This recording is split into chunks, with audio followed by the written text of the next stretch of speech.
Okay, everybody, we're going live here. I'm Ted Prodromou, and I realized this morning I've done like 30 of these LinkedIn lives, and I was just having fun with it, and I never really came up with a name for my show. So I guess it's Yeah, it's Tuesdays about with time, Ted. Ted. I mean, you're attracting all these millions of people to listen to these wonderful speakers. Yeah, I mean, name it. Remember, Exactly. Dan Sullivan always says, if you don't own the game until you name the game. There we go. Tuesdays with Ted. That's the That's call for okay. today. I like that. And this is Brian Kurtz, who we've followed each other for years. Perry Marshall introduced us, and I'm part of the Titans Accelerator, which is awesome. And welcome, Brian. Thanks, Ted. I've been a huge fan of yours for a long time. I like the way that, that when we talked about the pandemic and you talk about like it's everybody had to pivot, right? Pivot was the word of the year.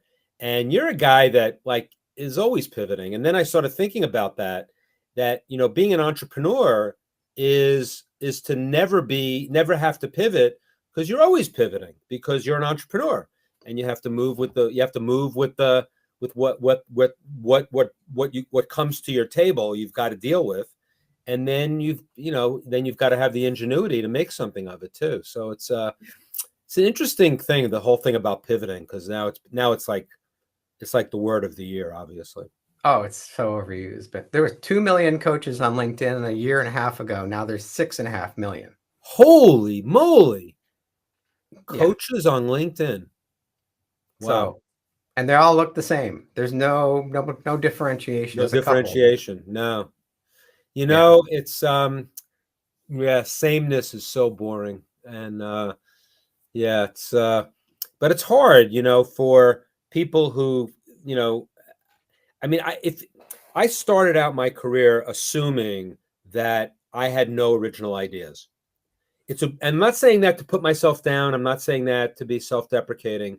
But if you start there, you're in so much better shape, because then you're not going to fall in love with an idea you have and assume you invented it.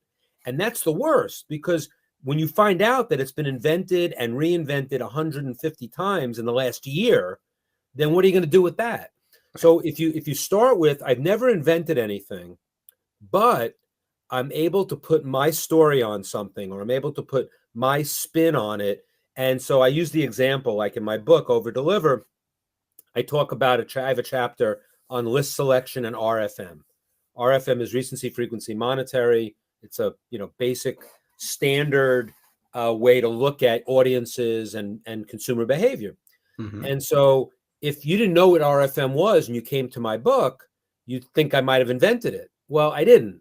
But if you came to my book and knew what it was, but didn't understand it or didn't have a good sense of it, then my stories about what RFM is and how it applies to the businesses that I've been in, then I've done my job, because now I've given you access to something that you didn't know before. And that's just as good as inventing it in a way.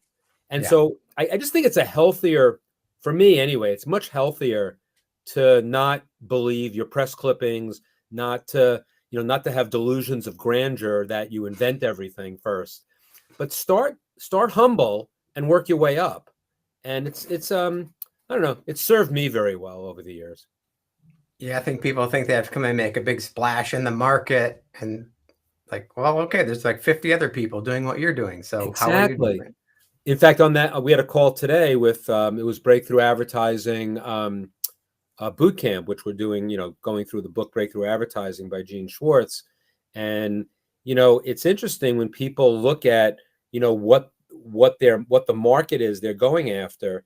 They're just usually so broad. And the idea of starting as narrow as possible and working your way out, as opposed to starting broad and trying to find something in there, it's so much tougher to go broad to narrow than start narrow to broad. Yeah, I got certified as a coach like 20 years ago, and they said I want to be a coach. I didn't have any niche or any focus, and it's probably failed miserably as a coach. Right. So I learned how to market. And Beth just posted a copy of the cheat sheet. Thank you for that, Beth. And if you have any questions too, Brian says he'll do a Stump the Brian section of this Oh, call too. Melody Grant says the link in the email is broken. Oh, wow. Okay. Oh, I guess the one I sent out. So much for cut and paste. Yeah. So you talk about relationships. We were just talking about that. And My approach to LinkedIn is build relationships. Exactly. Don't sell. And you did a presentation for Titans Accelerator, the mastermind that you're in with me, and you talked about how people introduce themselves on LinkedIn, and how many more people go the wrong way than the right way. And I call it, I call it, the ones that you showed, which were the most egregious uses of LinkedIn and trying to get into somebody's kitchen, so to speak, were all about what I call the ask from nowhere. I've written about this. And, the idea is when you're making a request of somebody or you're asking for something from somebody, when the ask is from somewhere and it comes from not just your heart, but from something in your relationship with that person, it's really meaningful. And when it doesn't, which, is an introduction on LinkedIn saying, hi, I'm so-and-so, and then you start laying out like the new software you're selling. I mean, that's an ask from nowhere. And that's, maybe you'll get one sale at one point in a decade, but that's not the way relationships are built. And you and I are very much in sync on this, Ted, in terms of, that, everything that you do in business is not a revenue event, right, but everything is a relationship event. And I use that a lot because it kind of crystallizes, especially in the marketing landscape today, when online marketing is cheap. I mean, email is cheap. Everything online is cheap. And, when in chapter 3 of Over Deliver in my book, it says how paying postage made me a better marketer. And, what that's about is that it's not that everybody should do direct mail and pay postage and printing, but it's that when you have to pay postage and printing, you care about your messaging a lot more. You actually have to sell. You can't just romance people and give away a lot of freebies. Right. So because you have to sell, you can't sell with, pounding people over the head. You have to sell with content into a sales pitch.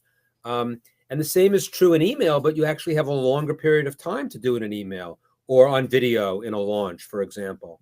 Mm-hmm. So, there are so many ways to sell, and, to think that LinkedIn, just because it's there, is something that you're just going to sell immediately every time you go on. I don't know. It actually, I'm sort of more embarrassed about it than anything else. Yeah. But it's anyway. like robocalling. That's what I say. It's like, would you robocall for your business? Right. It hurts your brand. It does. I mean, if you're selling a commodity like long distance services, it may still hurt your brand, but your brand doesn't exist except in the context of being a commodity. Right. So then you might want to robocall. Then you might, but I'd say that even businesses that are commodities can create specialties out of them. And once you create a specialty from a commodity, then your messaging can be so much more powerful, so much deeper, getting into the mind and the heart of your prospect. But you can't do that just by rote. It's got to be done with some art. It's not just constant same thing over and over again. The concept of building relationship, the compound interest of relationship capital, is also part of another concept that I talk about. And again, I didn't invent it. Remember, I haven't invented anything, but it's basically that that if I have 40 years experience in business, in marketing. If I have 1 year's experience for 40 years, that's not the same thing as 40 years of cumulative experience, obviously. Right. And the same thing is true with relationships, that the relationship is always cumulative. And what I say is that it's sort of like your most precious bank account. I'm using the analogy when I say compound interest on your relationship capital. I got the concept relationship capital from Jay Abraham. So let's assume that it's capital, and we'll say it's equivalent to money. And so if you have money in a bank account, if it's in a relationship account, you want it to get interest, and getting compound interest. And the only way to get compound interest is to build on it and build on it and build on it. Right. And it's not a series of one shots at your audience. And you can see that, in LinkedIn, especially, but you see it on Facebook, you see it in email too. It's like just a series of one shot emails, as opposed to, creating an arc of a story of, and so, there are people that don't like my approach and would rather, sell more than I do. I always say the joke with me is that I'm the director of sales prevention. But I sell, and I'm not a nonprofit, but, I'm not looking to, sell as my first, mode of action. I want to create a relationship over time. And I like Dean Jackson when he says, basically letting your audience know, I'm here when you're ready. I'm here when you want to, when you're ready for me, I'll be here for you. Right. And and so you have to be a little patient with doing that. And not many marketers today are all that patient. They want to get to the sale quickly. And I understand that. I'm not putting that down. It's another way to go, but that's We've not got quotas. We got to make a sale. Exactly. Well, Dean talks about the now and not now too. 7% are ready to buy now, and the rest are later. That's right. Yeah. David Deutsch says that too. Yeah. There are 2 times, now and not now. There you go. Yeah. So Tom has one of his good ones here. Hi, Tom. Still working at Story Power Marketing. How are things there? I like it. Oh, great. He's the solopreneur. Yeah, exactly. Yeah. No, I like your email. You do 1 email a week, and it's like just pure gold of information. You tell stories. You give great value. Yeah. I mean, people should, not should. I mean, getting on my list is not to me, I don't pay lip service to this, but I call my list my online family. And I only do that to keep it front of mind that they are, that I really treat them more like family than a list, because to me, a list is just names on paper or names in a computer. Whereas if they're lists are people too. And so if you look at them that way, and then look at them as an online family, it just keeps my mind always writing to I always kind of put a certain person who's on my list. I have like 13,000 people on my list, and I just think of like one person on my list sometimes when I'm writing. And they might not be the ideal person for that blog, for example, but I want to have a face that I'm writing to. And that's a technique that a lot of copywriters use. Again, I didn't invent that, but it's a very important concept, because you're writing to a person of value, and you want to create value for them at the same time. And yeah, my blogs are, they're long. They usually tell stories.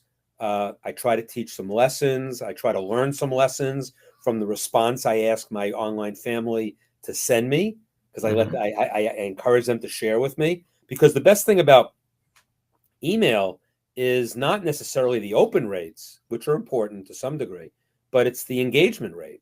Yeah.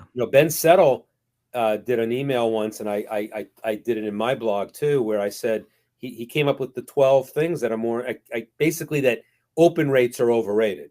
I mean, you got to get your email open, so you need a good subject line, you need a good opening paragraph, all of that. I'm not denying that, but the idea that open rates are the be all end all is really not the way to look at email. Now, you have to make sure you get deliverability, of course, but the idea is the engagement, and encourage engagement, and then respond to engagement without an autoresponder. I mean, that's something that most folks have a hard time with, because it's time consuming and they don't feel it's worth their while. But I believe that, you can, and I mix it up when someone signs up for my online family, they get an autoresponder welcoming them and tell them to whitelist my emails and all that. But then I send them an interview that I did with Perry Marshall, and then I send them an email, automated. What did you think? If they respond to the "What do you think" email, I respond with a personal email to them. So I want to interject like something for them from me that's not automated in the funnel, as it were. But it's, funnels are, if they're all going to be automated all the time, how fun is that? These are humans. Right. And I know I'm not telling anything you don't know, Ted, because, you're teaching LinkedIn at a very sophisticated level, and you wrote a book on it. But every medium has this involved. I'm just talking about email now, but it's true in LinkedIn. It's true on Facebook. Anything can be used for good or evil, obviously. And I try to use as much of my weekly email to spread good in the world. I think it's a huge opportunity. If you ask a question in your email, I get LinkedIn messages, and sometimes I'm interested. So I say, hey, I'd like to learn more. Silence. Like, hey, right. Your automation isn't working. Exactly. You just lost a sale. Yeah. And the thing is, the selling process is not, send them to an order page. Right. It's just, it is. In fact, as far as social media, I was on a live cast with Kim Walsh Phillips, who's a wonderful marketer out of the Kennedy School of Marketing. And she did a live cast, a series of live casts to promote her book. She wrote the book with Dan Kennedy, No BS social media marketing. And she basically had at least 30 people come on this live cast individually, asking them each one question.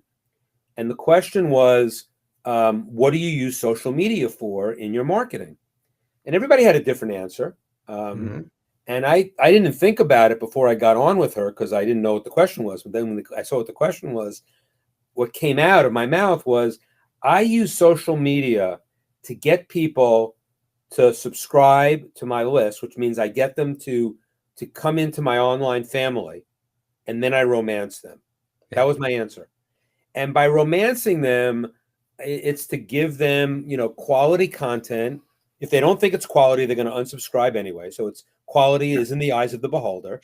I'm trying to give them stuff that they can use if they are, someone who's interested in direct marketing, interested in multi-channel direct marketing, whatever, my thing is. Right. And then I want to move them along, romance them into, I don't do affiliates, which is an advantage in this model.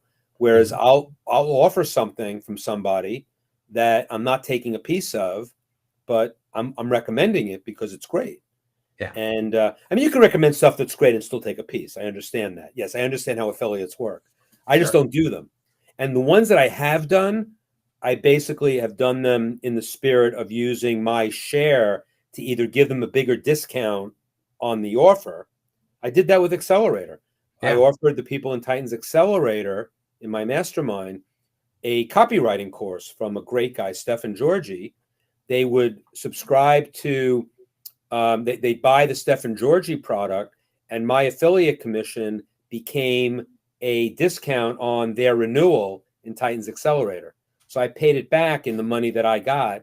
And even that, it's always paying it forward for me. And I'd rather keep people in my mastermind group longer and people on my list longer than getting a one-hit wonder of cash. Yeah. That's just my personal model. And I'm not saying it's right or wrong. I'm just saying it works for me and it's congruent with what I do and who I am. And you were talking about that last week on the Titans Accelerator call, how we've attracted this community of givers. Because that's what you are. You're a giver, and everybody in that community is a giver. It seems that way, doesn't it? It's like Dan Sullivan of Strategic Coach has a concept that it's like who you're looking for is you. And it's not that sounds like an egocentric thing. It's like, I want a bunch of people just like me in my group so I can love them and they'll love me. It's not that. Who you're looking for is you is about, and I have this exercise that I've done with the accelerators, and I did it in a launch too, where basically you're in the middle of the, it's like you have all these people orbiting around you, right? Right. And so you take a circle and you put your name in that, and then you put 8 circles around your circle. That's you. And you put down 8 people in those other circles that you admire greatly, that you look up to. They could be dead or alive, but people that you admire greatly. And then under each one, you put down, this is a short version of this exercise Sure. that we did in Accelerator, but it's a really good exercise, because then you put underneath each of the people in each of those circles, what is the attribute that makes you look up to them, that makes you want to be more like them? And each one of them, you come up with one word. So with one of them, it could be humility. With one person, it could be marketing smarts. With one person, it could be, writer, whatever. And reader, someone who's a voracious reader, and you admire that, and that's why they're so smart. And and then you have 8 characteristics that you want in your personality. Yeah. But you're already attracted to them, because you've been attracting them to you all these years. Because if you look up to them and they look up to you, you have a mutual admiration society, which is good. But it's about the values that each of those 8 people have. And then the next step is you rate each person on that characteristic. Now, they're all going to be 10s on a scale of 1 to 10. Like if it's someone you admire because they're a great marketer, they'll probably be a 10 in marketing. Right. Then you rate yourself in that area. And then you can kind of look at where, not that you're falling short, but how you can go back to that person and learn more from them to be a 10 like them. So what it also does, it eliminates envy. Because envying someone is a killer. Envy kills. I've talked about that often. Mm-hmm. And it comes from a Brazilian writer named Norberto Keppe, who has a book called The Origin of Illness. And basically, for him, the origin of most illnesses come from envy of other people. And envy means, like, you to a fault, you just want to be them, and it's an ugly kind of thing. Yeah. But this is not about envy, and this is not about emulation. It's not about either one of those things. It's about capturing basically the greatest hits of the people you admire most and incorporating them at the highest level in your own personality to be the best you want to be in the stuff that you admire. And it's very individual. And that's why you say who you're looking for is you. It's an interesting exercise and concept. And it really gets you in touch with, who you want around you for the rest of your life. Yeah. And I think a lot of it has to, like, you're always very authentic, or some marketers are like the hype and they pretend they're someone else. Right. They have the deadlines and the pressure, or you're just authentic guy. Just, hey, here's some great information I learned in the last 40 years. You have no agenda. Eventually, you do want to get them into your mastermind or whatever. Yeah, I mean, I'd love it if they joined Titans Accelerator. I'd love it if they bought my book. I don't make any money on that, but I'd love them if they bought my book and got more involved with me. I'd love it if they bought Breakthrough Advertising or Brilliance Breakthrough, but that's not a requirement. And in fact, it's I love having a lot of people on my list who don't buy but engage. Now, if they engage too much and don't buy, that can get a little annoying sometimes. Sometimes there is a point. Like, some people feel that once I respond to them personally, now they have carte blanche to be in an email communication with me. I am busy. And so it looks like I wasn't busy because I responded to them once.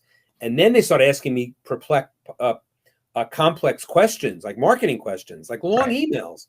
Yep. And at some point I got to say, in the nicest way possible, I charge $2,000 an hour for consulting, not bragging. That's what I charge.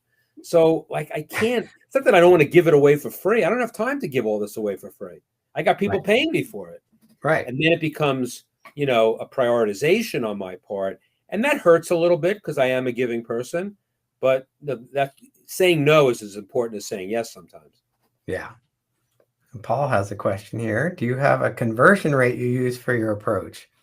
When done well, how many conversions do you get from an email campaign in your style? Wow. My conversion rate is that, the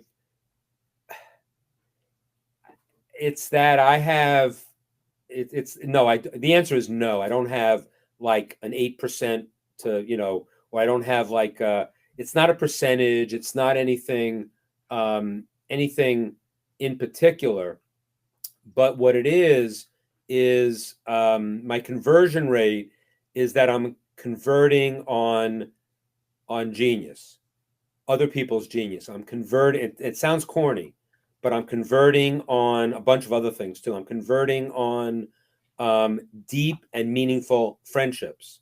I'm converting, and you can't put a price on that.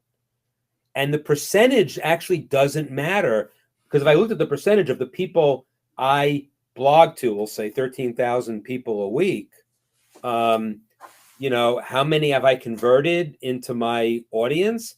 Well, I could say that I've sold 2,000 to 3,000 copies of breakthrough advertising, or that I have 250 people in Titans Accelerator, or I have 30 of the best direct marketing companies in my Titans Mastermind. So then my conversion rate could be 30 over 13,000, or 250 over 13,000, or 3,000 over 13,000 for each thing. Right. The overall conversion rate, though, is about I guess my influence on the community as a whole.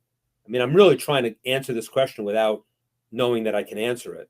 So I thank you for that, Paul, for stumping me in a way.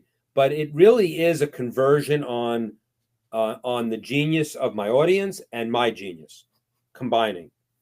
And but if I look at let's say if I wanted to look at one thing, let's say my list has been around 10,000 for 3 or 4 years at least. So if I look at 2,000 copies of breakthrough advertising on 10,000, that's a pretty good conversion rate at $125 a book. Now, books come in from other places too, so I can't even do it by medium. I can't even do it by email versus Facebook versus word of mouth and referrals and all of that. So it's hard. But I will say this, Paul, to ultimately answer your question. I've been in the business for 40 plus years. I have a relationship capital account that is not, I'm not saying I have to admire it, but a lot of people admire it, and people with some chops. I'm talking about people like Jay Abraham. He comes to me to get people who I have relationship capital with to learn more from him. And he once told me that I have one of the best relationship capital accounts of anybody in direct marketing. Yeah. I tend to believe Jay Abraham when he tells me something like that. Dan Kennedy didn't come out and say that, because he doesn't say stuff like that. But Dan Kennedy said to me, something about, you're always like, I forget the word he used, but it was like, it wasn't networking, but you're always saying hi and being with their people and this and that. And he says, I don't like doing that. You're good at that. Dan Kennedy telling me that I'm good at something that creates goodwill and business and all of that, that says a lot. And there are other people who, so the proof of my conversion rate is in what folks on the outside looking in think that I have. Look, it's a lot messier in the backstage and the front stage of my business. I got a lot of stuff in the backstage that, I wish I didn't have. Not anything tragic or terrible, but the front stage, for most that people look at, it looks pretty good. It's not, I'm not Grant Cardone. I'm not Tony Robbins. I know I'm not. I don't try to be people like that. I'm not Jeff Walker. I'm not Russell Brunson. I'm not Ryan Dice. I don't need to be. I have my own following, and I'm happy with that. I think another level of measurement is the quality of the people in the Titans Accelerator program is just phenomenal. Yeah, and you know what? How that happened, I'll say I don't know, but I guess I do know, because they were all, because the thing is, in my Titans Mastermind, which is a $20,000 mastermind, and many people pay $25,000 with a partner, that mastermind has to be by invitation only. I gotta interview people on Zoom before I let them in, just so that because the group is very, very small and tight. It's a maximum of 30 companies at any time. Titans Accelerator is kind of open enrollment if you pay the fee. which is it's like $2,000 a year, which is very reasonable for what I deliver. Yeah. But and when I do a launch, I sometimes discount it a little bit, and there's a lot of freebies in there and all that. But I think that so anybody can join if they have a credit card, right? So how you curate a group or an audience is how you market to them. It's sort of like there's a piece in Over Deliver, my book. And by the way, everybody should get my book only for the bonuses. Overdeliverbook.com. The bonuses are incredible. The book's $27 and you get these thousands of dollars worth of bonuses. But in my book, I talk about that the way that people, there's a piece in there. It's like how you sell is how they respond, and it talks about and it's very. I use a simple example, but it was an example from my experience at Boardroom, where if you sell with a scarce copy approach, or a sweepstakes, or a contest, or a faux survey with not a lot of copy selling the product, what you get is a lot of tire kickers and people who are not wedded to the product. And how you sell is how they respond. And the downside of that is that the upside is that you get a lot more people, and the downside, you get fewer people to pay, and fewer people to renew, and fewer people to be lifetime customers, or at least second-year customers. If you sell, and the example I gave against that was, we used to do these bookalogs at Boardroom. They were 64 pages. They were dense. It was all promotion, but it was a lot of, stories about the product, and because the product was a newsletter that people hadn't heard of before. And those bookalogs, it was 64 pages. They almost looked like a product in itself, but they were the promotion. You send something like that, how people respond to something like that, you get a lot lower front end. You get a lot less response on the front end, but the pay up is incredible. Yeah. And the renewals are incredible too if you take it out another year. So how you sell is how you respond. So I think that's how Titans Accelerator got to where it was. Because in my first launch I did for Titans Accelerator, I did a series of videos. And one of them was who you're looking for is you. Yeah. It was self-serving in a way, because I was looking for people like me under the context of the 8 people and all of that. But what I was doing was it was like a system within the system. So I was saying, who I'm looking for is you, and I'm looking for you to join Titans Accelerator. And if you're one of these people that could be on my list on one of my 8 circles, you should definitely join. I didn't go that far with it, but that's what I was basically saying underneath. And I didn't realize that until I was finished with the launch. And so I think what happens is if you sell with integrity, you sell congruently. Congruence is the key factor here. It's got to be congruent with who you are, what you know, and then how you sell it. The people that come in are going to be, that's your tribe. Yeah. There are exceptions. It's 250 people, so there are going to be some folks who might not be. There are folks in Accelerator who are looking for, like a copywriter looking for more gigs. Yeah. Okay. If they're a good copywriter, they can solicit the group a little bit and say, I write this and I'd like to do that. But they have to, when they join the group, do a give and take. They have to say what they're looking for from the group, and then they have to say what they're going to give to the group. Yeah.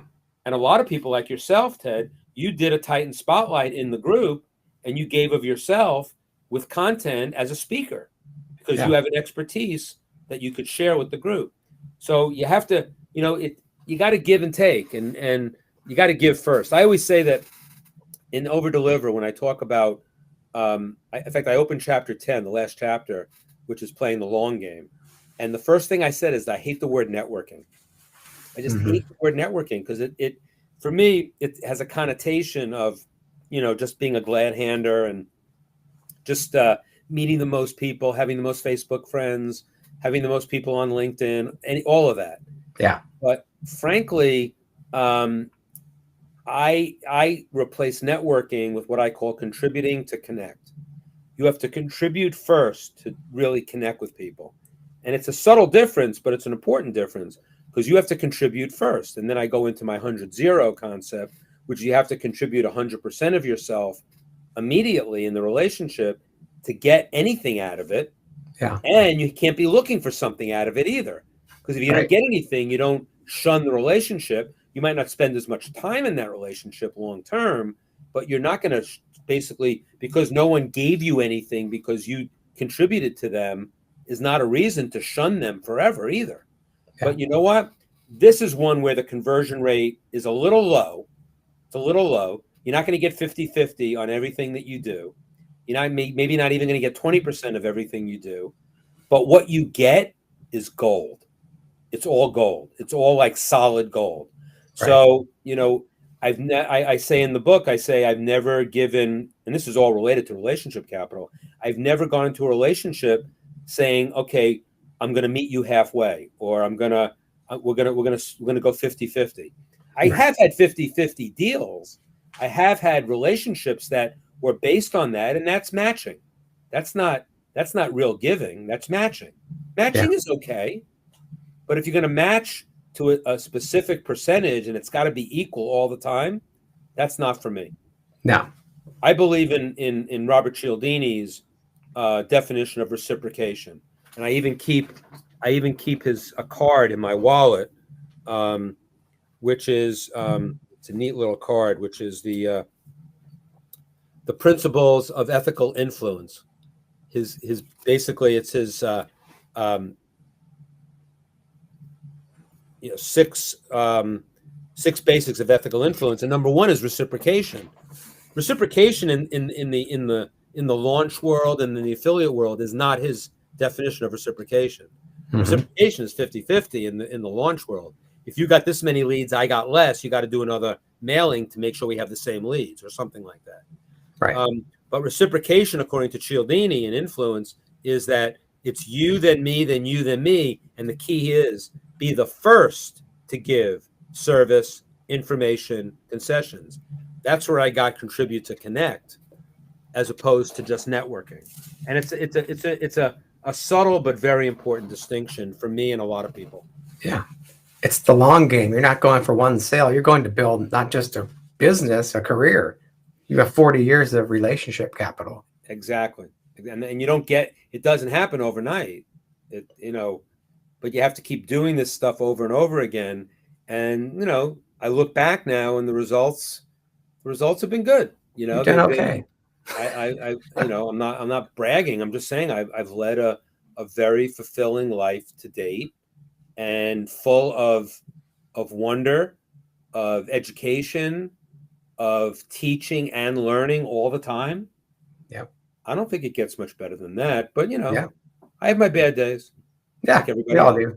Right. A lot of Titans in the chat here saying great stuff about everything. Yeah, great. Here. Oh, thank you guys. Thank you, Phil, Barry. We got links to join the Titans Accelerator. We got your books. Thank you, Beth, for that. Oh, thank you, Beth.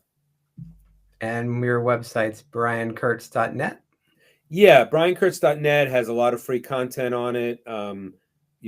Everything I sell is in there. Everything I don't sell is in there. Everything that my blogs going back 6 years are all in there. It's not an extravagant site, but it's got some good stuff in it. It's pure gold. The content's amazing. Thank you for that. We could go on forever, but I know you're busy, so we will cut it short. Thank you so much, Brian. Okay, thanks, Ted. We'll talk to you soon.